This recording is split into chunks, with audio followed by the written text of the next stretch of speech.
Hello and welcome to Vendor Trash. Is the title a reference to my opinions, my drawing skills, or both? That's for you to decide. Within every fiber of my corporeal being burns a fiery hatred for one specific Warcraft character, and that person is Tyrande Whisperwind. And the fact that I hate her is, in actuality, a very good thing. Now, it should be obvious, but I do want to emphasize that a character being hateable is rarely an indictment of the character themselves. In fact, I happen to think Tyrande is a very well-written character for the most part, but sometimes you're supposed to hate a character, usually because they're being used as a villain of your story. Some prime examples of this would be Joffrey Baratheon from Game of Thrones, or the Governor from Walking Dead. But Tyrande isn't a villain, I hear you shouting. Well, to that I say that, thankfully, I play Horde, which means that I'm allowed to see her as a villain. I know the narrative has drifted away from faction lines, and that players of both factions have been questing for Tyrande for many years now, but there's still that wall in my mind. I imagine if I was an Alliance main and had to endure her as someone on my side, that I would be far less accepting of her faults. Kind of like how I'll never stop giving Bane flack for being, to me, a detestable Horde character. But as it is, I see her as an enemy, and thus my animosity toward her actually fuels my engagement and enjoyment of the setting as a whole. It's really quite nifty. Now, you may be asking yourself, why? Why could you possibly have such a visceral hatred for Tyrande?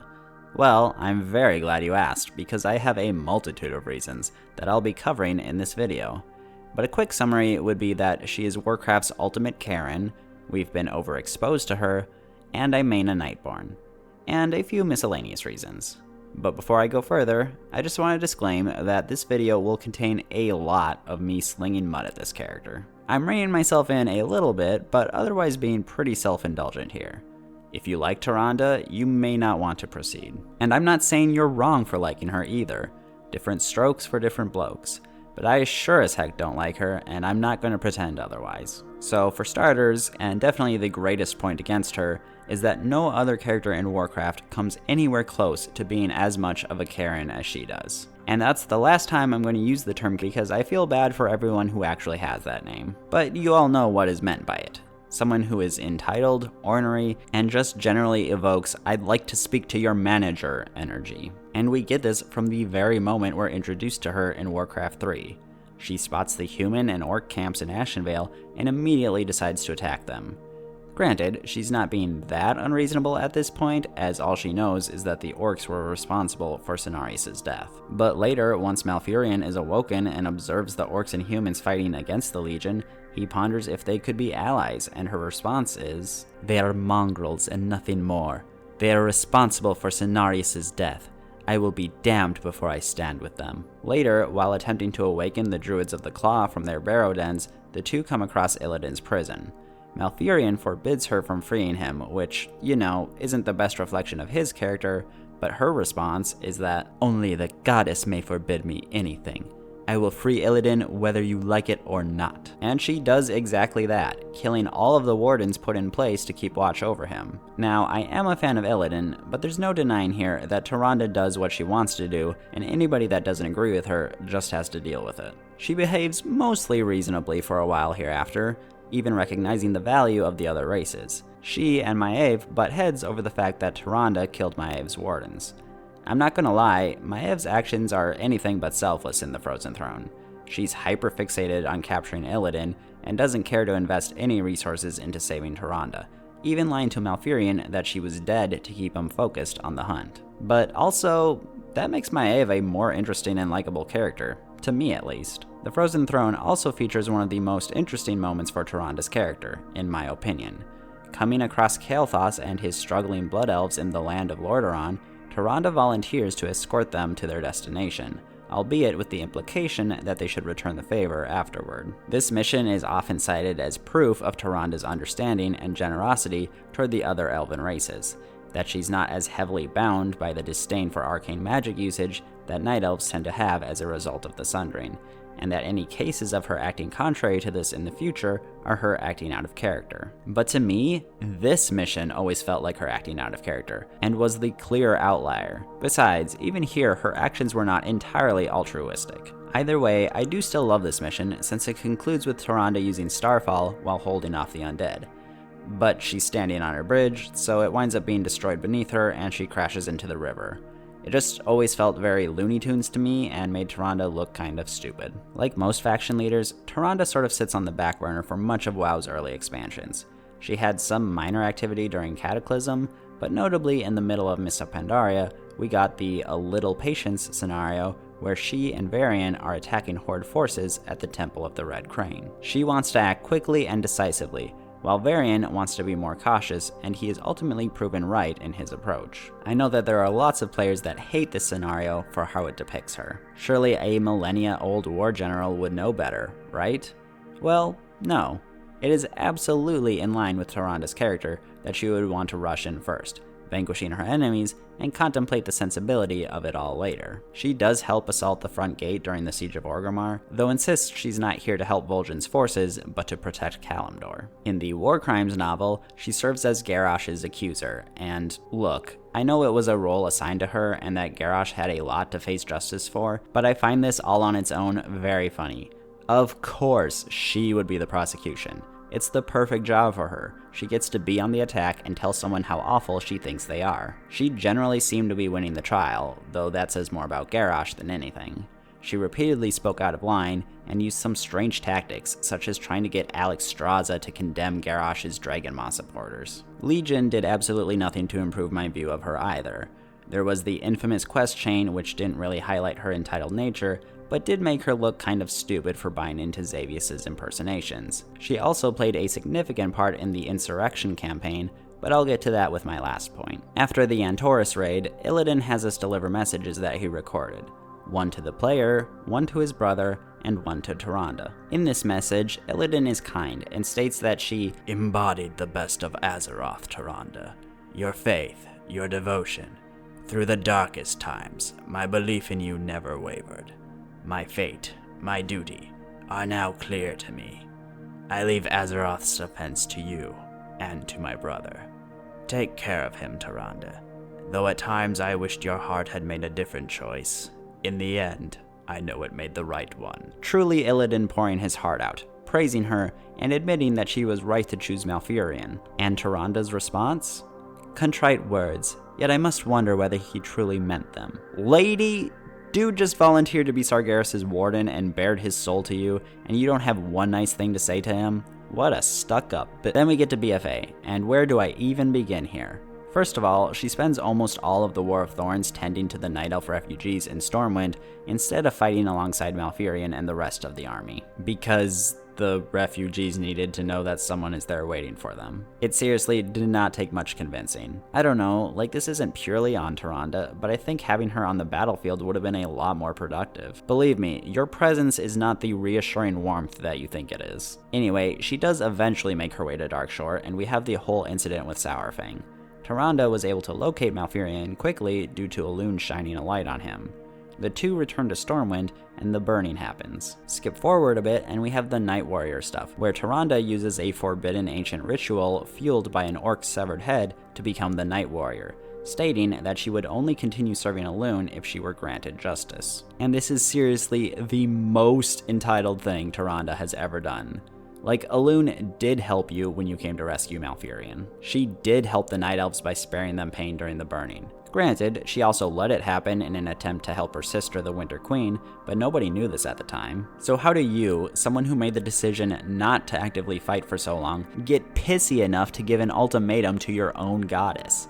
Absolute arrogance, if you ask me. Anyway, Tyrande does survive the ritual and starts wrecking house. Eventually, the camera pans away from Darkshore, and all we really know is that Tyrande isn't responding to Anduin's missives. And after the Fourth War, she chides Anduin for believing the Horde can be peaceful with them, and refuses to sign the treaty. Even Chandris, her adopted daughter, tries to get her to let go of her vengeance to no avail, which, as a faction conflict enjoyer, I'm all for, and honestly, I don't even think she's wrong here, but it does not help Tyrande to beat her allegations of being temperamental. Pretty much at the outset of Shadowlands, Tyrande is ignoring everyone else and hyperfixating on her hunt, leaping through the mob before everyone else, and just doing her own thing for the longest time, not even being willing to listen to Chandris. Eventually she shows up in Ardenweald to face Sylvanas, and in the middle of the battle has her Night Warrior power recede, seemingly an attempt by Elune to keep Tyrande from destroying herself with too much power. Chandris then orchestrates a ritual to cleanse Tyrande and save her life, at which point the High Priestess finally chooses renewal over vengeance and her hatred of Sylvanas. Good for her, but I will never choose renewal over my hatred of Tyrande. My second point of contention with the character is that we just had to endure her presence in the story for a long time. People like to complain about Sylvanas fatigue, but Tyrande's presence was even more persistent than that. Tyrande's story in Val'sharah was, I feel, pretty equal to Sylvanas's in Stormheim, and neither character did much else at all in Legion. In BFA, Sylvanas definitely had more of a presence, but a lot of that presence was popping in and doing something mysterious or controversial before disappearing again, probably because the writers had no idea what her actual motivations were. But we were not lacking in Tyrande content either. She was involved in the pre-patch quests, very important for the Darkshore questline, and had her own epilogue for the expansion. Shadowlands felt pretty equal between the two, though there was perhaps slightly more Sylvanas content. But don't forget that we had a good number of quests tracking down Tyrande in Torghast and having to save her from the Night Warrior withdrawal symptoms. And then Sylvanas took her sabbatical from the game, whereas Tyrande was still heavily involved in Dragonflight. That marks 4 consecutive expansions for her, and for 3 of those, even Horde players have to deal with her. In Dragonflight, she has a slight presence early on, where it's revealed that they planted a Myrtil's seed, and we see Malfurion taking Azera's place in Ardenweald for the time being. Then she's back as one of the main quest givers in the 10.2 Emerald Dream patch, as well as taking part in the Myrtil raid. And after all that, we still get all of the Dragonflight epilogue stuff, where she and Malfurion decide they're going to retire. So I guess she's out of the story now? She wasn't in the War Within, thankfully, but Midnight has hinted at relevancy for all elves, so we'll see. The thing is, though, as much as I may be sick of Tyrande, I don't actually support replacing her with Chandris. Tyrande is a repulsive person to me, but at least she's an interesting character. The bulk of Chandris' personality thus far seems to have been, other races are cool, especially humans. Pretty boring so far, but maybe they'll do something exciting with her yet. And the third major reason I hate her is that I main a Nightborn. Tyrande, leading the Night Elves, was present for the Suramar insurrection alongside Varisa and the High Elves, and Liadrin and the Blood Elves, all lending their aid to Thalyssra and the Nightborn in their attempt to overthrow Elisande and retake Suramar City. I've had to read forum posts for years about how it made no sense after all of this for the Nightborn to betray Tyrande and the Night Elves and join the Horde after all the help they provided. Thalyssra was just being petty and butthurt that Tyrande used some terse words. And look, I get it. I'd be disappointed too if I couldn't play a Nightborn in my own faction. But the fact that anyone at all was shocked that Nightborn went to the Horde just shows how little attention they were paying at the time. That, or they didn't get to see both sides of the campaign. It was made abundantly clear to me that Tyrande was there because it was her home city and they needed to defeat the Legion, and that she wasn't particularly amused by the Nightfallen. Liadrin, on the other hand, while having the same military goals, constantly empathized with them and their common plight of mana addiction, and emphasizing the need to actually help their cousin race. I went through and compared the dialogue for all of the relevant quests and world quests that I could find. Let's run through them real quick. In the quest Tyrande's Command, she states that the Nightfallen insisted on being a part in this conflict. There's more work to be done than people we have. Whereas in her version of the quest, Liadrin states, I can relate to Thalyssra's frustration.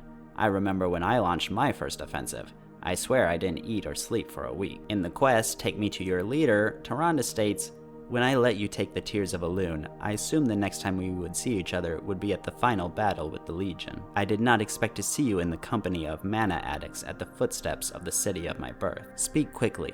I am not in the mood for Thalyssra's petitions. Upon completion, we get this interaction between her and Thalyssra. Arcanist Thalyssra, I remember where your order stood in the War of the Ancients. How do we know you won't betray us and become the next Elisande? The next Ajara? We do not intend to be slaves to the Nightwell. We seek to drive the Legion from Suramar and put an end to Elisande's oppression. The Kaldorei will fight to see the Legion defeated and the Nightwell destroyed. Beyond that, we shall see where Elune's wisdom guides us. In the Horde version of the quest, Liadrin states that few understand the plight of the Nightfallen better than the Sin'dorei. My heart goes out to them, but Thalyssra must understand that there is a difference between an insurrection and a war. Until now, Her rebels have got by with a few skirmishes here and there, but they have not been hardened by battle as we Blood Elves have. And upon completion, Liadrin and Thalyssra have this interaction. I understand the struggles of the Nightfall and echo our own First Arcanist. Addiction, betrayal. There is a cure for our addiction, but it will take time to administer it to all of our people.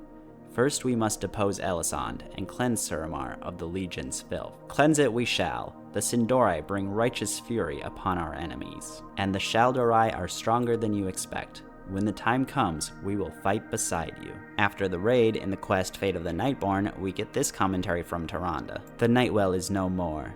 These Nightborn will learn to survive without its corrupting power, or they will perish. Let us hope it is the former. Whereas Liadrin states, I am impressed. Letting go of the Nightwell was no easy task. Its power and allure will fade with time. As it was with us, they will find their own way in this world. There is also the world quest Help on the Way. In the Alliance version, Tyrande states, we must spread word of the Alliance's arrival.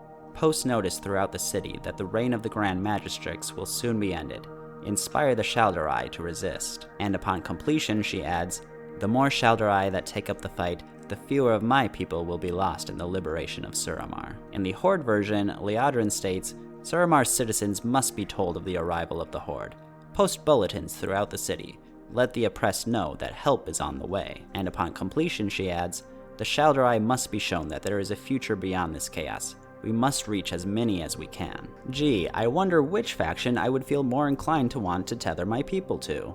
The fact of the matter is that Tyrande sucks at diplomacy.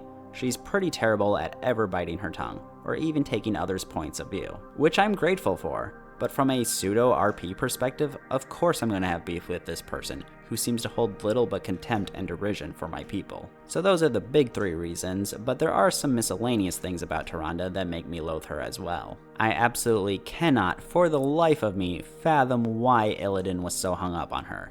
She never even entertained the idea of being with him, is not someone you would want to be around for more than 5 minutes, and you can't tell me that he of all people was hurting for options. Certainly not nowadays. I mean, I always ship him and Maeve, but there are other, less fiery dynamics he could pursue as well. It's fine, ultimately.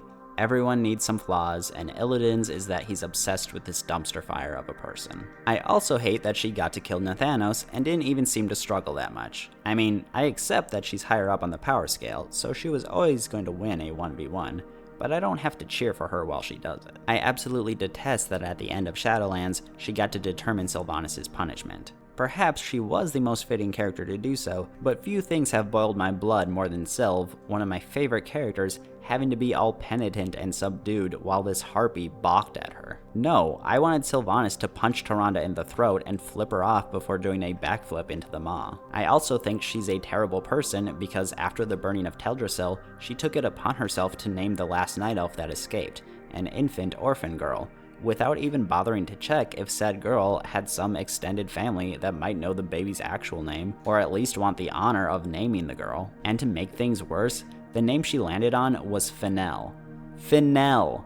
Basically final. Imagine being the last survivor of some horrific event, and then this random lady decides that your name is going to be Lasty McDidn'tDie. I also hate that she and Malfurion got the first kiss depicted in-game. Yuck. Oh, one of the jokes available to Nightborn women is, Tyrande still looks good after all these years.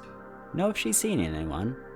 I mean, it could be meant sarcastically, but that's not how it sounds, and I don't like that the one named character my main pines for is apparently the one I most despise. Why did that one survive the great 9.1.5 emote purge? It offends me more than any of the jokes or flirts they did remove. I think that's just about everything. Tyrande is awful, and I hate her with all my guts, but I think it's a great thing that Blizzard managed to make a character that makes me feel that way, especially during points in the game's history where factions mattered more. I'm not certain any of this was their intention, but they succeeded at it regardless. What about you? Do you have any characters whom you wish you could express violence towards? Who are they?